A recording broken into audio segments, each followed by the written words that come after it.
यदा यदा हि धर्मस्य ग्लानिर्भवति भारत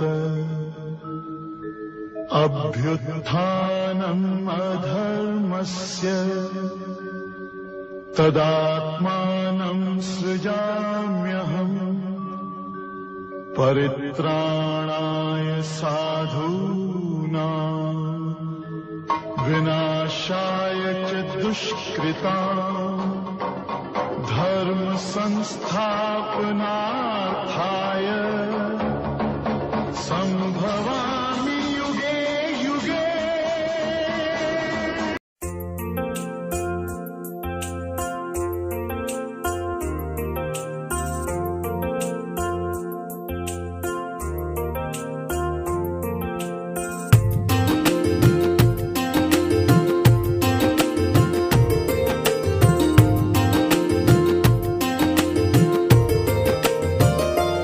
ऐ खुदा तू बता तेरा क्या नाम है, तू है रहता कहाँ, तेरा क्या काम है।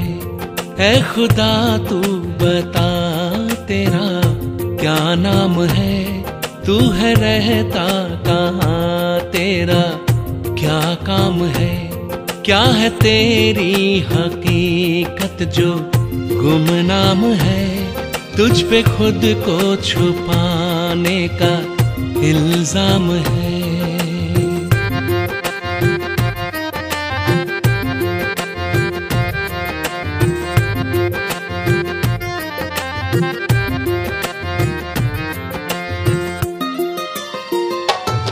तूने दुनिया बनाई क्यों, मकसद बता। तूने दुनिया बनाई क्यों, मकसद बता। रूहें इसमें बसाई क्यों, मतलब जता।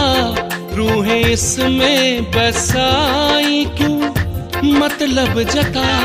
तेरे जलवों से रोशन ज़मीं आसमां, क्यों किसी को नजर तू ना आता यहाँ।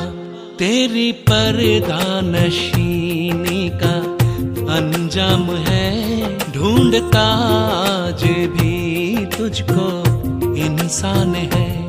ऐ खुदा तू बता तेरा क्या नाम है, तू है रहता कहाँ, तेरा क्या काम है।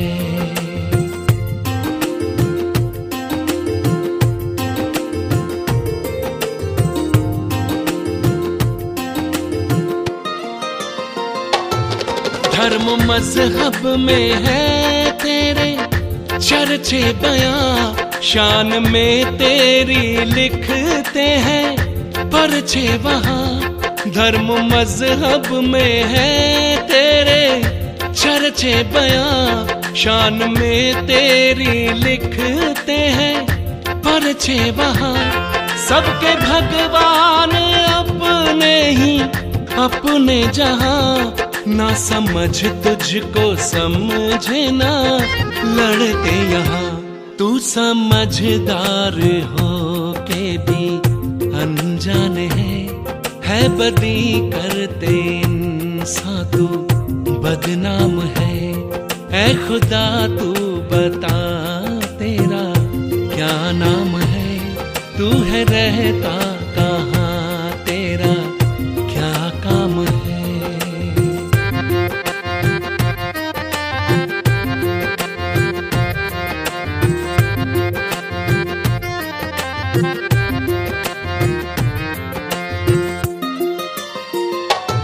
तूने जन्नत बनाने की मेहनत भी की, फिर ये दोज़ख को लाने की ज़हमत क्यों की।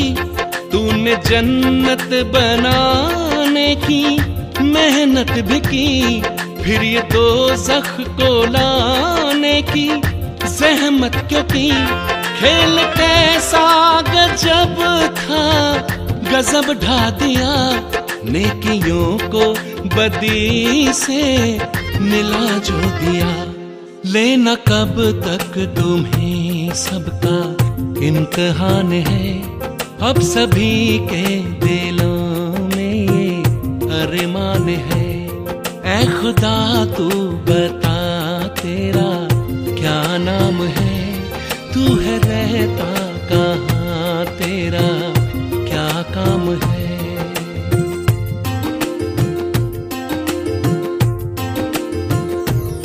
ऐ खुदा तू बता तेरा क्या नाम है।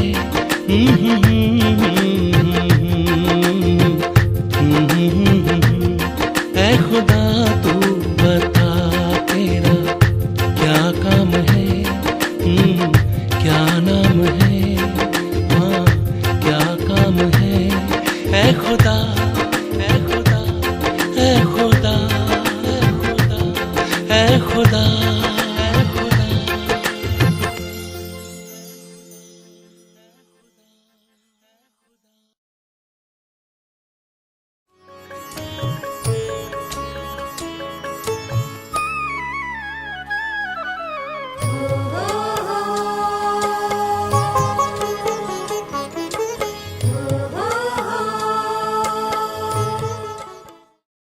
ओम शांति।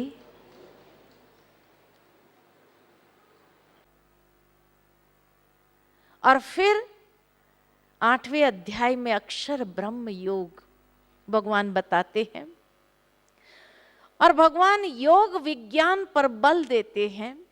वे इस रहस्य का उद्घाटन करते हैं कि व्यक्ति की मृत्यु के समय उसकी जो अवस्था होती है वैसी ही उसकी गति होती है।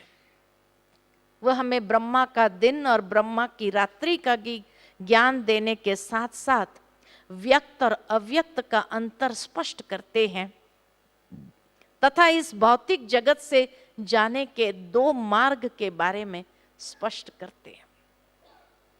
प्रथम श्लोक से लेकर 7वें श्लोक तक अर्जुन के 7 प्रश्न हैं और इतना सटीक उत्तर दिया हुआ है एक एक लाइन के अंदर। 8वें श्लोक से लेकर 16वें श्लोक तक योग युक्त होकर ध्यान की यथार्थ प्रक्रिया पुनः बताते हैं। 17वें श्लोक से लेकर 22वें श्लोक तक ब्रह्मा का दिन और ब्रह्मा की रात्रि तथा परम धाम का वर्णन किया गया है। और 23वें श्लोक से लेकर 28वें श्लोक तक शुक्ल मार्ग और कृष्ण मार्ग का विषय लिया गया है।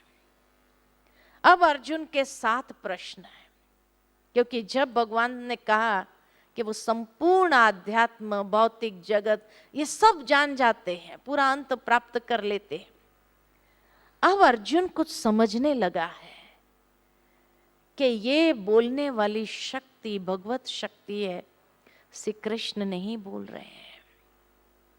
तो अब वो घुटना टेकते हुए भगवान से प्रश्न करते हैं, और यहां भगवान को एड्रेस जो किया है, हे पुरुषोत्तम, हे पुरुषोत्तम। और 7 प्रश्न उनके जो है वो शायद हमारे मन के अंदर भी है। पहला प्रश्न है, ब्रह्म क्या है? दूसरा प्रश्न है, आध्यात्म क्या है? तीसरा प्रश्न है, श्रेष्ठ कर्म क्या है? चौथा प्रश्न है, ये भौतिक जगत क्या है? पांचवा प्रश्न है, देवताएं कौन है? छठा प्रश्न है, यज्ञ का अधिष्ठाता कौन है और वह मनुष्य शरीर में कैसे है? और 7वां प्रश्न है, मृत्यु के समय आत्म संयमी आपको कैसे जान सकते हैं? ये 7 प्रश्न कहीं न कहीं हमारे मन में भी है, जिसका उत्तर हम खोज रहे हैं लेकिन मिल नहीं रहा है। अब भगवान ने उसका उत्तर क्या दिया है? कितना स्पष्ट और सटीक एक लाइन के अंदर एक एक प्रश्न का उत्तर दिया है। आज अगर यही प्रश्न किसी महात्मा से पूछा जाए तो शायद इतना लंबा लेक्चर मिलेगा, लेकिन फिर भी समझ नहीं पाएंगे। तो पहला प्रश्न, ब्रह्म क्या है? तो भगवान कहते हैं जो अक्षय है, अविनाशी है और दिव्य तत्व है, जिसका विधान कभी नहीं बदलता है, वह ब्रह्म महतत्व है। परमेश्वर को इसीलिए कहा जाता है पार ब्रह्म परमेश्वर। पार, ये 5 तत्वों की दुनिया से पार, ब्रह्म में निवास करने वाला ईश्वर। तो उस दुनिया के विषय में भगवान स्पष्ट करते हैं अक्षय, जो क्षय नहीं प्राप्त कर। ये भौतिक दुनिया परिवर्तनशील है, लेकिन वो ब्रह्म महतत्व अक्षय है, अविनाशी है और दिव्य तत्व है, जिसका विधान कभी नहीं बदलता है, जो सदा काल शाश्वत है, वह ब्रह्म महतत्व है। दूसरा प्रश्न, आध्यात्म क्या है? तो बहुत सुंदर सटीक जवाब भगवान देते हैं कि जो आत्मा और परमात्मा के ज्ञान के अध्ययन द्वारा माया के अधिपत्य से निकलकर आत्मा के अधिपत्य में, यानी स्व के भाव में स्थित होकर उन्नति को प्राप्त करता है, वही आध्यात्म है।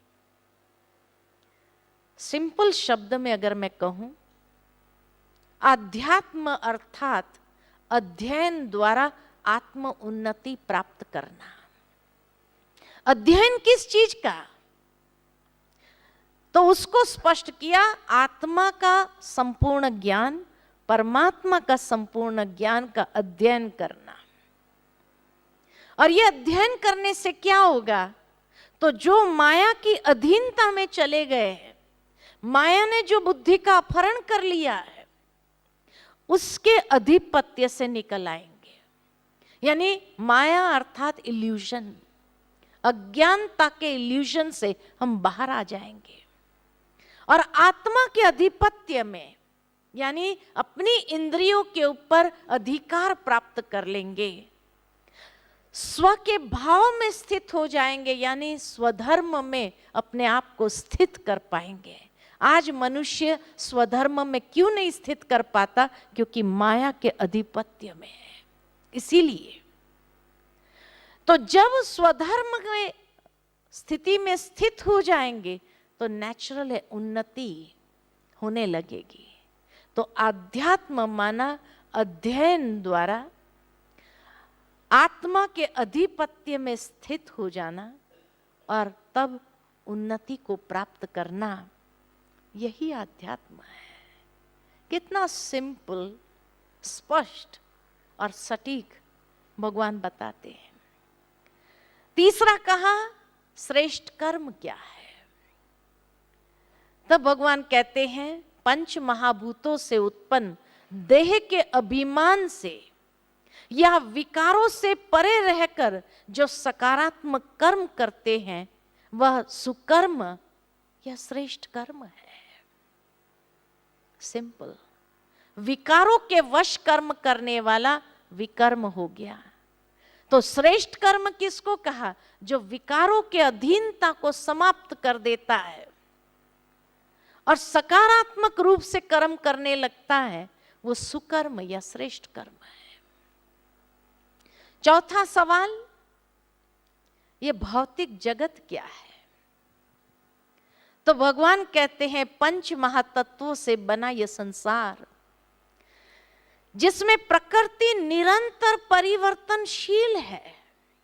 हर चीज, everything is changing. Change is a constant process. ये भौतिक जगत है, हर चीज परिवर्तनशील है। मनुष्य शरीर नित्य परिवर्तनशील है। ये भौतिक जगत परिवर्तनशील है। ऋतुएं परिवर्तन होती रहती है, हर चीज परिवर्तन हो रही है। कौन सी चीज है जो शाश्वत है इस जगत में? कोई भी चीज नहीं है। इसीलिए का ब्रह्म अक्षय अविनाशी है, लेकिन ये दुनिया ये दोनों दुनिया को अलग स्पष्ट किया है। पंच महातत्वों की ये दुनिया जहां हर चीज परिवर्तनशील है, वो ये भौतिक जगत है। यज्ञ का अधिष्ठाता कौन है और मनुष्य शरीर में कैसे है? तो भगवान कहते हैं देहधारियों में श्रेष्ठ देवताएं हैं। देवताएं भी देहधारी है, तो देहधारियों में श्रेष्ठ देवताओं का शुभ कर्म रूप यज्ञ का अधिष्ठाता मैं ही हूं। यहां बहुत स्पष्ट पुनः हो गया कि देवताएं और परमात्मा दोनों सेपरेट है। और 7वां सवाल, मृत्यु के समय आत्म संयमी परमात्मा को कैसे जान सकते हैं? तब भगवान कहते, जिसने जीवन भर जो अभ्यास किया हो उसे अंत काल में वही स्मृति रहती है, और जो अंत काल में मेरी स्मृति में रहकर देह त्याग करता है वह मेरे सानिध्य में आ जाता है। इसीलिए हे अर्जुन, तुम हर समय मेरी स्मृति में रहकर ये जीवन का संघर्ष कर, युद्ध कर। काम, क्रोध, लोभ, मोह, अहंकार ये दुर्जय शत्रु है। ये शत्रु परमात्मा स्मृति में रहने नहीं देंगे। ये भी स्पष्ट कह दिया कि ये रहने नहीं देंगे। उसी समय मायावी प्रवृत्ति बाधा के रूप में प्रत्यक्ष उद्भव हो जाती है। इसीलिए परमात्मा स्मृति रहती नहीं है। कई बार आपने देखा होगा, कहीं अपने अंतिम घड़ियों में होते हैं तो कहते चलो गीता पाठ करो, कम से कम कुछ शब्द तो उसके कान में जाए। लेकिन उस समय गीता पाठ भले चल रहा हो, एक भी शब्द अंदर जाता नहीं, क्योंकि जीवन भर जिसने जो अभ्यास ही नहीं किया हो, तो कैसे वो शब्द कान पर पड़ेंगे? वो एक बात याद आती है कि एक बार एक बुजुर्ग भाई गांव में रहते थे अपनी पत्नी के साथ। उसके 4 बेटे थे, चारों नौकरी के कारण शहर में अलग अलग स्थानों पर थे, बड़े होद्दे पर थे। जब समाचार मिला कि पिता की अंतिम घड़ियां चल रही है, आ जाओ, तो चारों पहुंच गए कि भाई पिता की अंतिम घड़ी चल रही है। पिता को तो नीचे लेटा दिया गया था कि कभी भी जा सकते हैं। अभी पिता ने चारों बच्चों को देखा, आंखें खुली थी, चारों बच्चों को देखा और देखने के बाद पता नहीं कुछ इशारा करने लगे, क्योंकि वाचा चली गई थी। तो इशारा करने लगे, दरवाजे के बाहर हाथ दिखाते हुए इशारा करने लगे। लड़कों ने सोचा जरूर पिता ने कोई धन दबाया है गुप्त रूप में, आज दिन तक जिसको किसी के सामने कहा नहीं, और लास्ट में हमें ये बताना चाहते हैं, लेकिन वाचा ही चली गई। इसलिए इशारा कर रहे हैं बाहर, हो सकता है खेत में कुछ हो, लेकिन मालूम तो पड़े कि क्या कहना चाह रहे हैं। तो चारों बेटे डॉक्टर को बुला करके ले आए और कहा कुछ भी करो, इसकी वाचा आनी चाहिए। वो कुछ कहना चाह रहे हैं, हमें इशारा कर रहे हैं बार बार। डॉक्टर ने कहा कि भाई अभी उसकी वाचा चली गई है, अभी हम तो क्या कर सकते हैं? कहा नहीं कुछ तो होगा। तो डॉक्टर ने कहा 1 इंजेक्शन है लेकिन बहुत महंगा है। कहा कितना भी महंगा हो लगाओ। 10,000 का 1 इंजेक्शन, लेकिन गारंटी नहीं, वाचा आ भी सकती है, नहीं भी आ सकती है।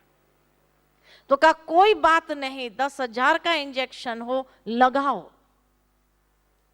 10,000 का इंजेक्शन मंगाया, लगाया और वाचा आई।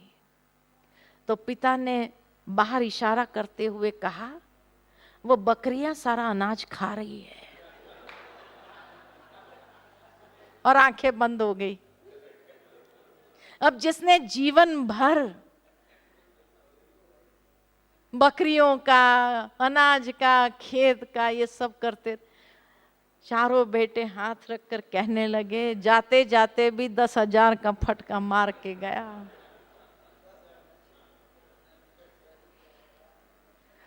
भावार्थ ये है, जिसने जीवन भर जो अभ्यास किया वही अंतिम समय भी याद आता है। और इसीलिए जब उसने चारों बेटे को देखा और दरवाजे से बकरियों को देखा कि सारा अनाज, अब जिसने मेहनत करके सारा अनाज इकट्ठा किया और बकरियां खा रही, उसको कैसे देखा जाएगा? तो इशारा मार मार कर रहा था, वो बकरियों को हटाओ, माना वो अनाज खा रही है सारा अनाज। लेकिन बेटों ने समझा कि कुछ बताना चाहते हैं, भले 10,000 का इंजेक्शन लगा दो। अब सोचने की बात है, तो भगवान को जब याद करेंगे तो उसके सानिध्य में सहज जाएंगे। बाकी अंतिम समय जिसकी स्मृति रहेगी तो उसी गति के, उसी से ही गति होगी, तो प्राप्ति क्या होगी, दूसरा जन्म कैसा होगा, ये भी समझ सकते हैं। इसलिए भगवान कहते ये काम, क्रोध, लोभ, मोह, अहंकार, यही तो दुर्जय शत्रु है जिसके सामने हमें युद्ध करना है। और अंतिम समय ये मायावी प्रवृत्ति बाधा के रूप में भयंकर उद्भव हो जाती है, प्रत्यक्ष सामने आ जाती है। और जैसे ही ऐसी स्थिति होती है, अब भगवान पुनः अर्जुन को उस विषय पर ले आते हैं कि हे अर्जुन, मेरा वास्तविक स्वरूप क्या है। यहां बहुत स्पष्ट शब्द में भगवान कह देते कि हे अर्जुन, मैं सर्वज्ञ, अनादि, सभी का नियंता, सूक्ष्म से भी अति सूक्ष्म, सभी का आधार मूरत, नित्य दिव्य प्रकाश स्वरूप, अशरीरी हूं। मुझे अपना कोई शरीर नहीं है। और मेरा स्वरूप कैसा है? सूक्ष्म से भी सूक्ष्म, अणु से भी सूक्ष्म, नित्य दिव्य प्रकाश स्वरूप, अशरीरी हूं। अब अर्जुन को स्पष्ट शब्द में भगवान ने अपना परिचय दे दिया। और उसके बाद भगवान कहते हैं, अर्जुन, जो ज्ञानी ध्यान करने की पुनः विधि बताते हैं कि अब मेरा स्वरूप स्पष्ट हो गया, तब उस स्वरूप से याद कर तू मुझे।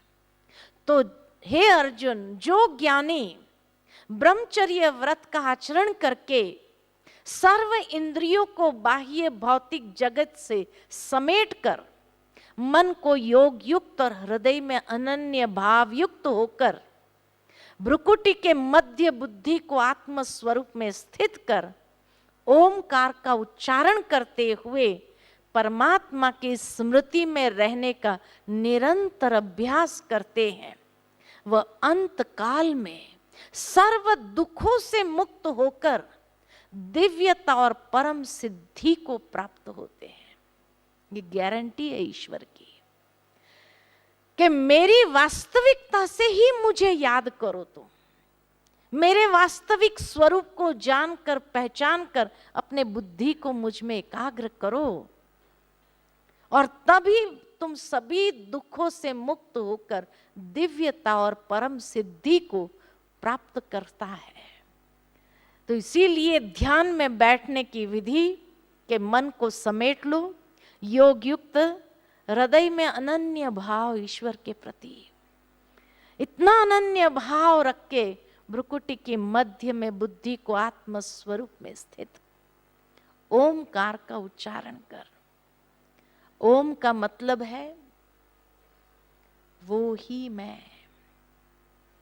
मैं एक शुद्ध आत्मा हूं। ओम माना मैं कौन? मैं आत्मा हूं। तो उस आत्म स्वरूप में स्थित होने का सहज तरीका अगर है तो ओम का उच्चारण करते ही आत्म स्वरूप में स्थित हो जाते हैं। और तब परमात्मा को याद करना भी सहज हो जाता है। और जब ये अभ्यास निरंतर करेंगे तब अंत काल में सभी दुखों से मुक्त हो जाएंगे। तो ये योग अभ्यास की विधि है, ये योग अभ्यास की विधि है। फिर ब्रह्मा का दिन और ब्रह्मा की रात्रि के विषय में भगवान बताते हैं कि सतयुग, त्रेता युग, द्वापर युग और कलयुग, इन चारों युगों का एक कल्प होता है। बहुत सुंदर स्पष्ट रीति से ये ज्ञान दिया। चारों युगों का एक कल्प होता है जिसमें सतयुग और त्रेता युग ये ब्रह्मा का दिन है, तथा द्वापर युग और कलयुग ये ब्रह्मा की रात्रि है। ब्रह्मा के दिन के आरंभ में यानी सतयुग के बिगिनिंग में आत्माएं अव्यक्त अवस्था से यानी उस ब्रह्म महतत्व से, जहां यह व्यक्त स्वरूप नहीं है, सिर्फ वो ज्योति स्वरूप में है, तो उस अव्यक्त अवस्था से व्यक्त प्रकृति का आधार लेती है। आत्मा नीचे आती है और पंच तत्व की ये दुनिया में प्रकृति का आधार लेती है, शरीर का आधार लेती है। और जब ब्रह्मा की रात्रि का भी अंत होता है तो सभी आत्माएं व्यक्त से अव्यक्त अवस्था में चली जाती है वापस। यानी जब कॉन्शियसनेस चेंज हो जाती है, जब तक बॉडी कॉन्शियसनेस में है तब तक जा नहीं सकते हैं। इसीलिए कलयुग के अंदर सब बुराइयां हैं, लेकिन कलयुग को एक वरदान भी है। कलयुग को ही ये वरदान है। कौन सा वरदान?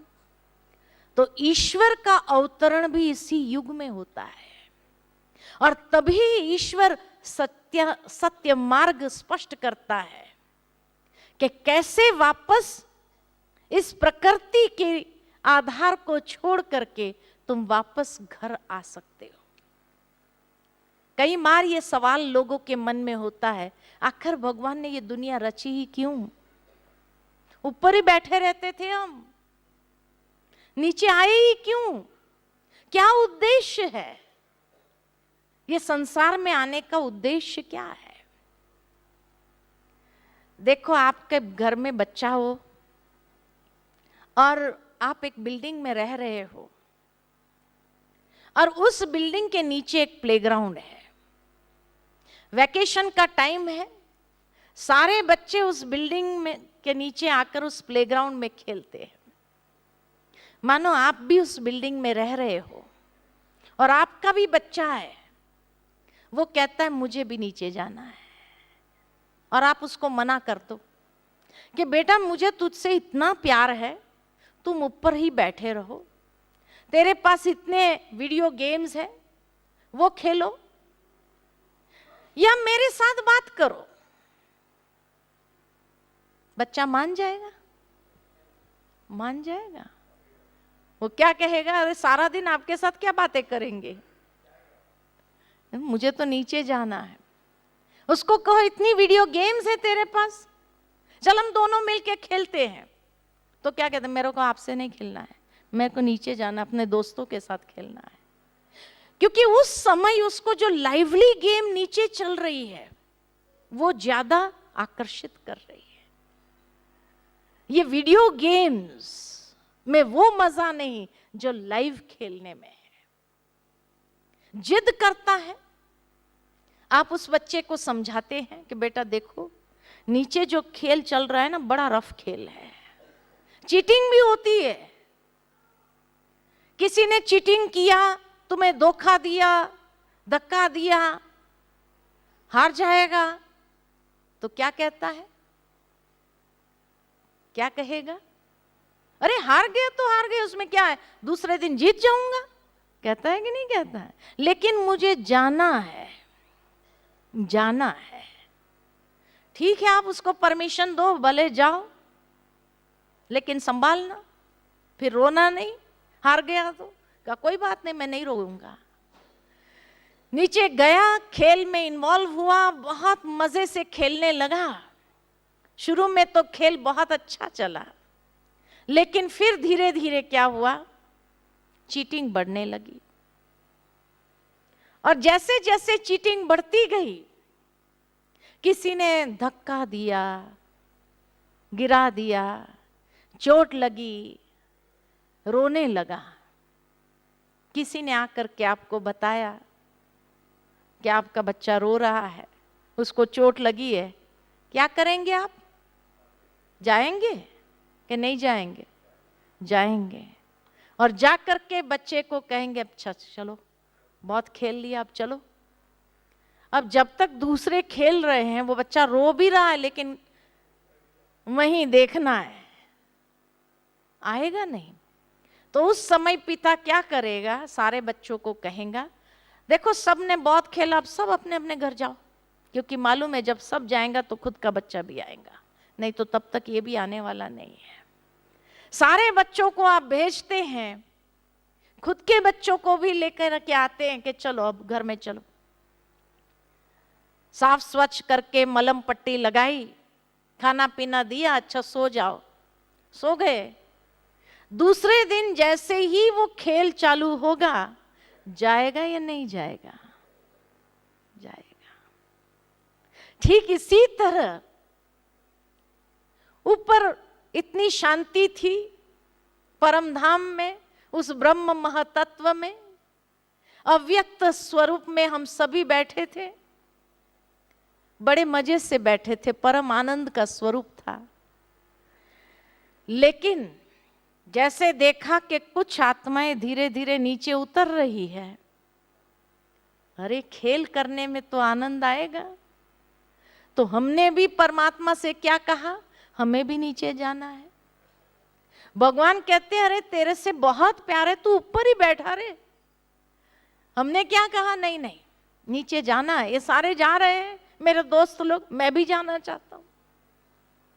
हमें समझाया गया था नीचे जो खेल है ना थोड़ा रफ है, संभालना, धक्का मिलेगा, धोखा मिलेगा, चीटिंग होगी, चोटें लगेगी, दिल की चोटें लगेगी, बहुत कुछ होगा। तो हमने क्या कहा, ईश्वर को भी क्या कहा, कोई बात नहीं, लगी तो लगी, उसमें क्या है, ठीक है जाओ फिर। अरे नहीं तो इतनी शांति है, ऊपर बैठे रहो मेरे बाजू में, मेरे साथ बात करो। तो हमने क्या कहा, सारा दिन आपके साथ क्या बात करेंगे, ठीक है जाओ फिर नीचे। नीचे आए, खेल में पार्टिसिपेट करना शुरू किया। सतयुग और त्रेता युग ब्रह्मा का दिन जब था, तब तक तो बहुत अच्छा खेल चलता रहा। लेकिन जैसे जैसे द्वापर और कलयुग आया, ब्रह्मा की शाम हुई, रात्रि हुई, तो चीटिंग भी इतनी बढ़ती गई। किसी ने धक्का दिया, धोखा दिया, चोटें दिया, दिल की चोट, जब बहुत चोटें खा ली तो हमने भी रोना चालू किया, हे प्रभु अब तो मोक्ष मिल जाए तो बहुत अच्छा है, अब तो मोक्ष मिल जाए। तो भगवान भी क्या करेगा, आएगा, आएगा और कहता है अच्छा चलो अब सब चलो, अब सबको चलना होगा, कोई भी नीचे नहीं रहेगा। इसीलिए अब जो सृष्टि पर मौत होगी ना, होलसेल में ही होगी। अब एक एक करके नहीं जाएंगे, अब एक बम गिरेगा और एक साथ में लाखों आत्माओं का उद्धार होगा। महाविनाश, महाविनाश होगा, क्योंकि सबको जाना है ऊपर, वापस घर। रात्रि हो गई, अब तो थोड़ा रेस्ट करो, कल फिर खेलना चाहे तो इसीलिए जैसे ही ब्रह्मा की रात्रि हुई, रात्रि के बाद फिर से व्यक्त स्वरूप को त्याग करके अव्यक्त होकर के उस धाम में वापस चले जाएंगे, रेस्ट करेंगे, फ्रेश होंगे। लेकिन जैसे ही ब्रह्मा का दिन आरंभ होगा, आएंगे नहीं आएंगे, आएंगे नहीं आएंगे, आएंगे नहीं आएंगे, कोई बोलता ही नहीं, नहीं आना है, आएंगे, फिर खेलेंगे। इसलिए आना और जाना ये नित्य प्रक्रिया है। आना भी है, जाना भी है, फिर आना है। तो परमानेंट मोक्ष किसी को चाहिए? चाहिए। भगवान ऑफर कर रहा है, लेकिन फिर ऊपर बैठेंगे तो ये खेल का मजा नहीं आएगा। क्या चाहते हैं? क्या चाहते? ऊपर बैठेंगे? नहीं। तो परमानेंट मोक्ष किसी को चाहिए? किसी को नहीं चाहिए। आना और जाना। जब भगवान खुद भी आता है, जब खुद ही आता है, वो भी परमानेंट मोक्ष में नहीं रहता है, तो बाकी कौन रहेगा? इसलिए ब्रह्मा का दिन और ब्रह्मा की रात्रि का ये जो खेल चलता है, ये नित्य चलता रहता है। सुबह, दोपहर, शाम, रात्रि, कोई भी चक्र 4 भाग में बटा हुआ होता है। दिन और रात का चक्र भी 4 भागों में, सुबह, दोपहर, शाम, रात्रि। सतयुग सुबह है, त्रेता दोपहर है, द्वापर शाम है और कलयुग रात्रि है। रात्रि के बाद तो घर में जाना होगा कि नहीं जाना होगा? इसीलिए सारा दिन खेल लिया, अब घर जाने का समय है, क्योंकि अब सब थक चुके हैं। इसीलिए ईश्वर को भी आना ही है। रास्ता घर का भूल गए, ज्ञान बुद्धि के अंदर नहीं रहा, माया ने वो भी अपहरण कर लिया। तो इसीलिए भगवान आकर ज्ञान देते हैं, और समझदार को इशारा ही काफी होता है, और वो अपनी तैयारी आरंभ कर देता है कि जाना है तो प्यार से जाए या तो मार से जाए। कैसे जाना है वो हमें डिसाइड करना होगा। और ये पंच तत्व की दुनिया जो नित्य परिवर्तनशील है, यहां से परे एक दूसरा लोक है, अव्यक्त लोक है। इसके अतिरिक्त एक अव्यक्त शाश्वत प्रकृति है, जो सभी पंच महाभूतों के नाश होने पर भी नाश नहीं होती है, और व्यक्त अव्यक्त अवस्था से श्रेष्ठ है, अविनाशी है, और सबसे परे है। वही मेरा परम धाम है, जहां मैं विराजमान हूं। अब कहां भगवान ने कहा मैं सर्वव्यापी हूं? भगवान यही तो कहा कि मेरा धाम कौन सा है? परम धाम है। भगवान ने कहां ये कहा कि मैं सर्वव्यापी हूं, कण कण में हूं? कहां कहा? गीता में तो नहीं कहा। मैं परम धाम का वासी हूं, जहां तुम आत्माएं भी रहती हो, लेकिन फिर हर एक अपने अपने समय अनुसार नीचे उतरते जाते हैं। जो पहले जागता है पहले आता है, जो बाद में थोड़ा देरी से जागता है तो देरी से आता है। इसीलिए तो पॉपुलेशन बढ़ती जाती है। ये आत्माएं कहां से आई? इतनी जो 700 करोड़ से अधिक आत्माएं हो गई, वो कहां से आई? कुछ ऊपर बैठी थी, धीरे धीरे आती जा रही है। कुछ सतयुग में आई, कुछ त्रेता में आई। जो है वो तो है ही है। यहां चोला बदल बदल कर खेल कर रहे हैं, लेकिन धीरे धीरे धीरे धीरे कलयुग में बहुत सारी आत्माएं उतर आई, इसलिए पॉपुलेशन बढ़ता गया। लेकिन परमात्मा कहते मैं तो परम धाम में ही रहता हूं, मैं नहीं आता हूं। मैं सिर्फ एक बार सबको लेने के लिए ही आता हूं, कि वापस घर का रास्ता बताना ये तो मेरा ही काम है। आप लोग तो भूल गए, तो मैं आता हूं अधर्म के समय पर, और अधर्म के समय पर आकर उस धाम का पुनः रास्ता बताता हूं। और फिर इस भौतिक जगत से जाने के 2 मार्ग के बारे में स्पष्ट करता है। एक प्रकाश का मार्ग है, दूसरा अंधकार का मार्ग है। शुक्ल मार्ग है, कृष्ण मार्ग है। तो प्रकाश के मार्ग के बारे में भगवान स्पष्टीकरण करते हैं कि प्रकाश के मार्ग से कौन जाता है।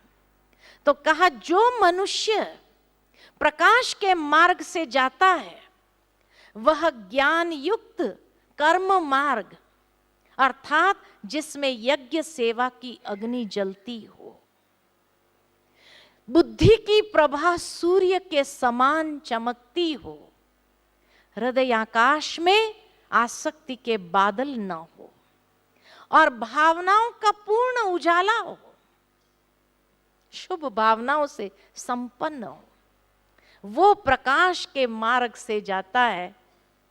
ऐसे दिन के शुभ क्षण में, शुक्ल पक्ष में, यह सूर्य जब उत्तरायण में रहता है, तब प्राण तन से निकले वह आत्मा श्रेष्ठ गति को प्राप्त होती है।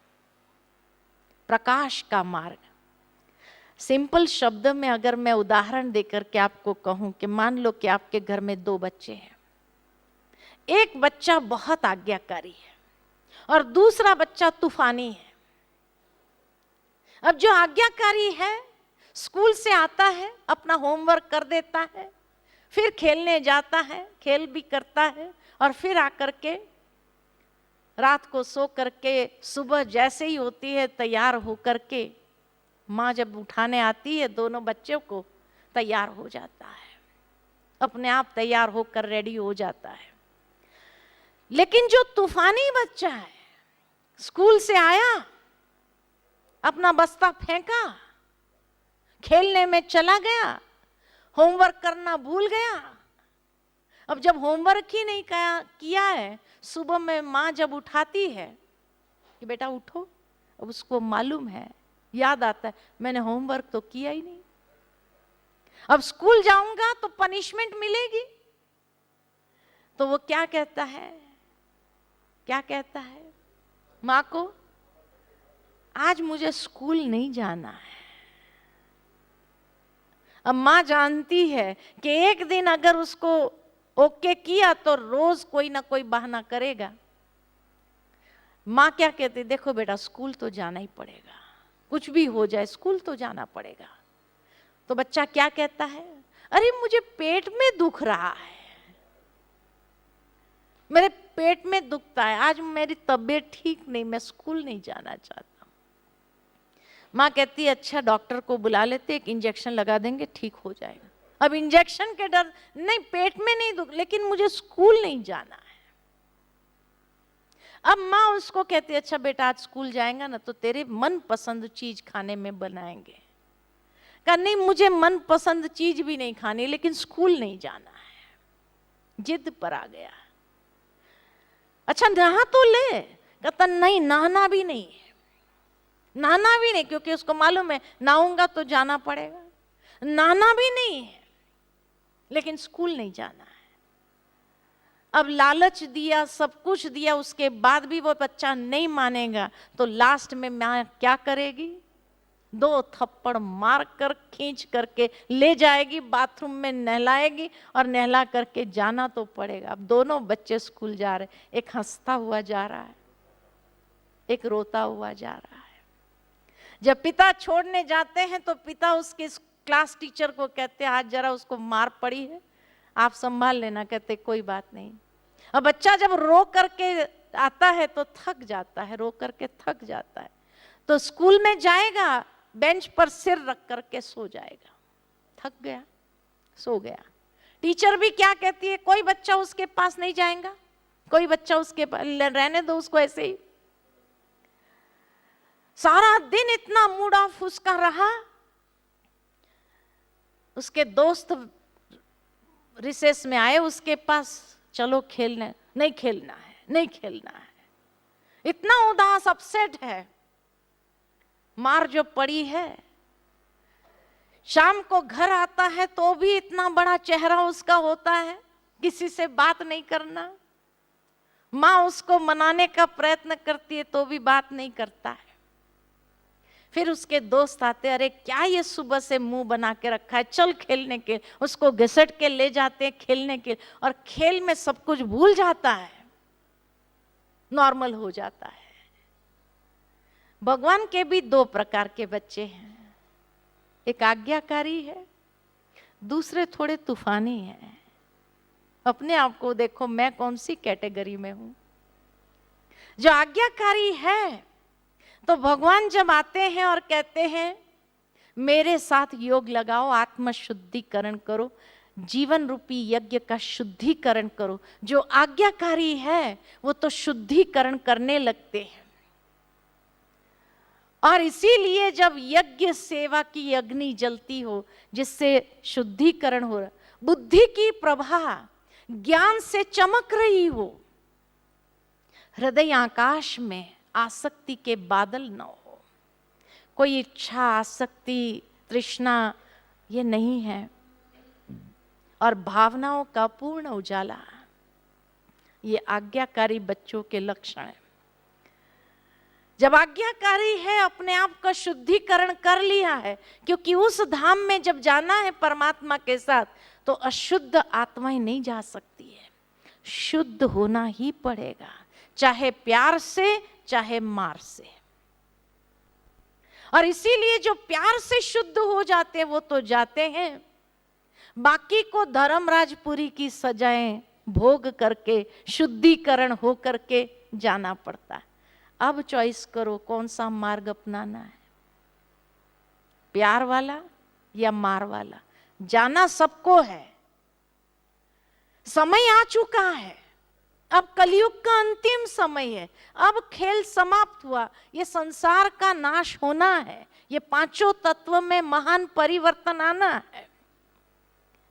अब मुझे कौन सा मार्ग अपनाना है, प्रकाश का मार्ग से जाना है, ये अंधकार के मार्ग से जाना है। क्योंकि जो सजाएं खा करके जाते हैं, शुद्धिकरण होते हैं, नेचुरली थकावट हो जाती है, वो सो जाते हैं।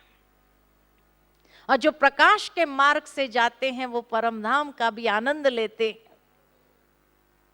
परमात्मा के साथ का भी आनंद लेते हैं। और फिर जैसे ही ब्रह्मा का दिन आरंभ होता है तो आरंभ में नीचे उतरते, सतयुग का भी सुख, इस दुनिया का भी सुख भोगते हैं। लेकिन जो अंधकार के मार्ग से गए, धर्मराजपुरी की सजाएं खा करके जो गए, वो थक गए, सो गए। समय किसी के लिए रुकता नहीं है। और इसीलिए ब्रह्मा का दिन सुबह दोपहर हो जाती है, जब उसको होश आता है, मूड आता है, तब तक कलयुग आ गया, फिर कलयुग में ही आता है। तो न सतयुग का सुख देखता है, कलयुग के दुख के समय ही अवतरित होता है। फिर कई बार भगवान को दोष देता है, भगवान ने मुझे ऐसे समय पर क्यों भेजा। भगवान ने थोड़ी भेजा था, भगवान ने थोड़ी भेजा। इसीलिए भगवान कहते हैं कि अंत में जब इस संसार से जाने के ये दो मार्ग है, आपको चॉइस करना होगा कि आपको किस मार्ग से जाना है। ये आपकी चॉइस है, या प्यार से चलो या मार खा के चलो। कैसे जाना चाहिए, कैसे जाना चाहिए? प्यार से ही जाना चाहिए, क्योंकि उसी से प्राप्ति है। ओम शांति।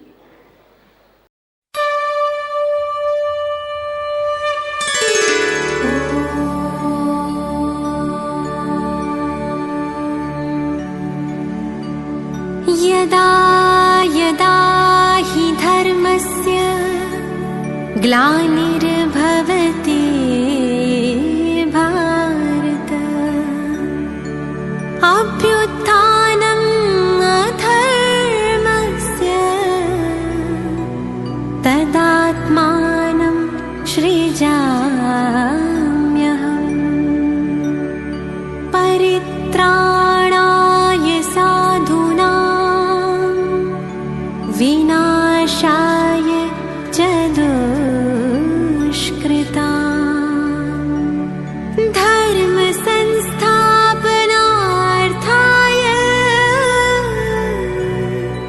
संभवामि संगम युगे।